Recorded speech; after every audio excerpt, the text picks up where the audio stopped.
Henry County, Illinois farmer Steve Nightingale and hundreds more from the statewide agricultural community gathered at the Illinois Farm Bureau's annual meeting this month in Chicago to discuss the path forward amid uncertainty about U.S. trade policy. The farm economy is not great right now. The potential for tariffs, the combination of those two make any decision, gets you a little nervous.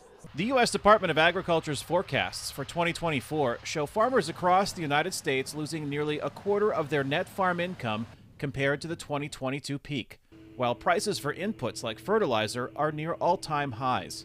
Nightingale is concerned about further economic turmoil if social media posts by President-elect Donald Trump outlining tariffs on some U.S. trading partners become policy. When other countries retaliate against us, they go after the bread and butter, which is agriculture. Nightingale, the president of the Henry County Farm Bureau, hopes Trump's pick to head the U.S. Department of Agriculture, Brooke Rollins, understands his concerns about tariffs and the importance of passing a new farm bill to replace one that expired earlier this year. We were kind of surprised because her name was never on any of the lists that we were seeing. David Iserman farms outside Streator, Illinois, in LaSalle County, one of the top corn and soybean producing counties in the country. She doesn't really have that background that some of the other ag secretaries have had, but that doesn't mean she'll be a bad one, so we'll just have to wait and see.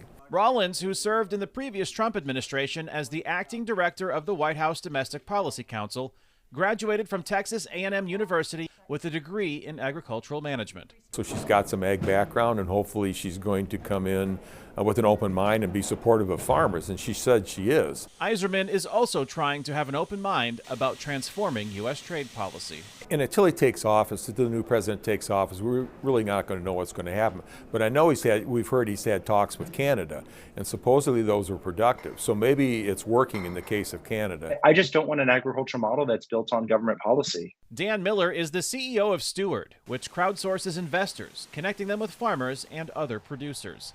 Miller says tariffs may encourage greater diversity in what U.S. farmers grow and where they sell it, shifting from reliance on exporting corn and soybeans to increased production of other crops. We have a model that's built on huge amount of policy and government support.